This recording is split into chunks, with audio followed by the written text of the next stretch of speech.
Hello बच्चों, how are you all? I hope you all are fit and fine. Welcome to my channel speedy science by Adil sir. बच्चों, आज का जो topic है वो है 11.2 का क्वेश्चन नंबर 4 से जो हम कर रहे थे। आज का जो है वो पार्ट नंबर 3 है। अगर आप लोगों ने पार्ट 1 और पार्ट 2 नहीं देखा है तो पहले वो देख लीजिए, जिसमें पार्ट 1 के अंदर फार्मूला कवर किया है, पार्ट 2 के अंदर फर्स्ट, सेकेंड और थर्ड सम कंप्लीट किया है, और यहाँ से 4 नंबर का क्वेश्चन है। अब बच्चों देखिए, इस पे लिखा है the diagonal of the quadrilateral shape field is 24। अब आप लोगों को गिवन क्या है, यहाँ पर डायगोनल है 24 मीटर। अब लिखा है and the perpendicular drop on it from the remaining opposite vertices are 8 metre and 13 metre. यानी आप लोगों के पास H1 है तुम्हारे पास 8 मीटर और H2 तुम्हारे पास है 13 मीटर। अब यहां पर लिखा है find the area of the field, यानी हमें एरिया फाइंड करना है। अब देखो, एरिया ऑफ क्वाड्रिलेटरल का फॉर्मूला क्या है? एरिया ऑफ क्वाड्रिलेटरल का फॉर्मूला क्या है? चलिए फटाफट बताइए, क्या हो सकता है? 1/2 इंटू ब्रैकेट में H1 plus H2 into diagonal. देखो बच्चों, मेंसुरेशन जो चैप्टर है ना, वो फॉर्मूला बेस्ड चैप्टर है। अगर आपके फॉर्मूला क्लियर हो जाएंगे ना, तो कोई भी सम होगा वो आप इजीली क्लियर कर पाएंगे। लेकिन जब तक आपको फॉर्मूला नहीं आएंगे तो आपको क्या पुट ऑन करना है, किस तरीके से सॉल्व करना है, वो आपको पता नहीं लगेगा। तो अगर आपको फॉर्मूला नहीं आते ना, तो पहली प्रायोरिटी में आप लोग उसको कंप्लीट करें, फिर बाद में ये सब सम करने जाए तो आसानी से आप लोगों को हर एक सम इजीली समझ में आएगा। ठीक है, तो चलिए यहां पर देखिए 1/2 वैसे का वैसा। अब H1 की जगह पर क्या डाल दूं? 8, और H2 की जगह पर क्या रख सकते हैं? 13, और डायगोनल आप लोगों को दिया 24। चलिए 2 से 24 को कट कर सकते हैं, तो बना कितना? 12, और 13 में 8 जोड़ दे तो कितना हो गया? 21, और यहाँ पर बना 12। अब 21 को 12 के साथ मल्टीप्लाई कर दे तो कितना बन जाएगा? 252। तो 252, और मीटर है तो मीटर स्क्वायर लगाना ना भूलें। अगर आप मीटर स्क्वायर नहीं लगाते, यूनिट नहीं लगाएंगे, तो आपका सम रॉन्ग होने का चांसेस बढ़ जाएगा, है ना। तो ये सब ध्यान रखना है कि भाई कब आपको यूनिट लगाना है, कौन से सम में आप लोगों को यूनिट लगाना है, ये सब चीज़ें आप लोगों को मालूम होनी चाहिए। तो आसानी से सम हो भी जाएगा और कभी रॉन्ग भी नहीं होगा। ठीक है, चलिए अब 5th नंबर के सम में कहा है the diagonal of the rhombus shape field are 7.5 centimetre and 12 centimetre. तो चलिए यहाँ पर D1 कितना हो गया? 7.5 सेंटीमीटर, और D2 कितना हो गया मेरा? 12 सेंटीमीटर। ठीक है, अब लिखा है find its area. Area find करो। Area is equal to question mark. अब देखिए रोम्बस का फॉर्मूला लगाइए। एरिया ऑफ रोम्बस का फॉर्मूला आप लोगों को क्या दिया था? चलिए फटाफट बताइए मुझे। तो बोलो, एरिया ऑफ रोम्बस का फॉर्मूला क्या बनेगा? 1/2 into D1 into D2। Correct. अब देखिए वहां पर D1 की जगह पर हम लोग रख देते हैं 7.5, D2 की जगह पर क्या रखेंगे? 12। ठीक है, अब जो कट होता है उसको पहले प्रायोरिटी में कट कर डालो। 2 6 अब यहाँ पर बना 75, अपॉन में बनेगा 10, और इंटू क्या कर देंगे? 6। मल्टीप्लाई कर दो, 5 6 33, 6 7 42, और 3 45, 450, और अपॉन में 10।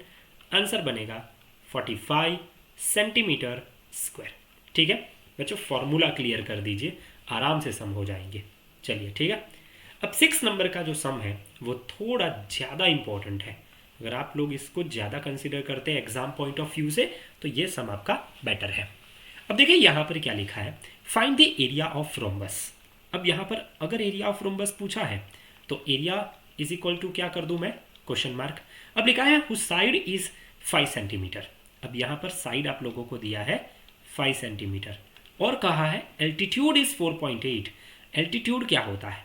तो एल्टीट्यूड वो लाइन होती है जो बेस के साथ 90 डिग्री बनाती है, उसे एल्टीट्यूड कहा जाता है। अब लिखा है if one of the diagonal is 8, यानी D इज इक्वल टू तुम्हारे पास 8 सेंटीमीटर है, find the length of other diagonal, यानी D2 is equal to question mark. अब देखिए ये जो सम है ना बच्चों, इसमें 2 क्वेश्चन है टोटल। सबसे पहले आपको एरिया भी फाइंड करना है, और दूसरी प्रायोरिटी में आप लोगों को क्या फाइंड करना है? उसका D2 यानी डायगोनल भी आप लोगों को फाइंड करना है। अब देखिए यहाँ पर एक बात समझिए, अगर ये रोम्बस है तो रोम्बस भी एक प्रकार का पैरेललोग्राम तो है ही ना। तो क्या मैं रोम्बस को पैरेललोग्राम कंसीडर करके एरिया फाइंड कर सकता हूं?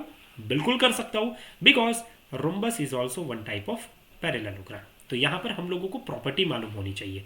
Rhombus is also known as parallelogram. भाई वो एक पैरेललोग्राम ही है, तो यहां पर पैरेललोग्राम की प्रॉपर्टी यूज कर देंगे हम लोग। चलिए, एरिया ऑफ पैरेललोग्राम क्या हो जाएगा? एरिया ऑफ पैरेललोग्राम, चलिए फटाफट बताइए फॉर्मूला। एरिया ऑफ पैरेललोग्राम क्या हो जाएगा? Base multiply by height. अब बेस कितना दिया है तुम लोगों को? 5 दिया, और हाइट कितना दिया? 4.8 दिया। चलिए 5 मल्टीप्लाई बाय, यहाँ पर मैं कर दूँ 48 और अपन में ले ले 10। अब यहाँ पर कितना हो जाएगा? 48 इंटू 5, 5 8 ज़ा 40, 4 5 4 ज़ा 20 और 24 और अपन में बना 10, 0 0 कैंसिल और 24 सेंटीमीटर स्क्वायर। चलिए एरिया का काम हो गया। अब फाइंड करते हैं डायगोनल नंबर 2। एक बात बताइए, एरिया ऑफ रोम्बस का फॉर्मूला क्या? भाई एरिया ऑफ रोम्बस का क्या फॉर्मूला है? एरिया ऑफ रोम्बस का डायगोनल की रिस्पेक्ट में फॉर्मूला बोलिए, कौन सा बनेगा? 1/2 इंटू d1 इंटू d2। चलिए 1/2 इंटू डायगोनल 1 कितना दिया था क्वेश्चन में? 8 सेंटीमीटर, तो रख दो यहाँ पर 8 सेंटीमीटर रखो, ये हो गया 8, और d2 हम लोगों को मालूम ही नहीं। लेकिन अभी अभी हमने पैरेललोग्राम की मदद से रोम्बस का एरिया फाइंड किया, कितना बना? 24 बना। अब इसको कट कर दो, 2 से कट किया तो यहाँ पर बना 4, तो 24 which is equals to 4 multiply by d2। Therefore d2 is equal to 24/4 which is equals to कितना बनेगा? 6। अब यहाँ पर यूनिट लगा दिया सेंटीमीटर। भाई ये यूनिट लगाना बहुत इंपॉर्टेंट है बच्चों। चैप्टर बहुत सिंपल है, लेकिन अगर आपको सिंपल बनाना है ना, तो 2 चीज़ें आप लोग याद रखिए। सबसे पहली चीज़, आप फिगर को एनालाइज करिए। दूसरी आपकी हिंट ये है कि जब आप क्वेश्चन पढ़ते हैं तो क्या चीज़ गिवन है वो लिखिए, और क्या चीज़ फाइंड करनी है वो लिखिए। और तीसरी आपको टिप ये दूंगा कि अगर आप सही फॉर्मूला लगाएंगे, ये चैप्टर आपका कंप्लीट बनेगा।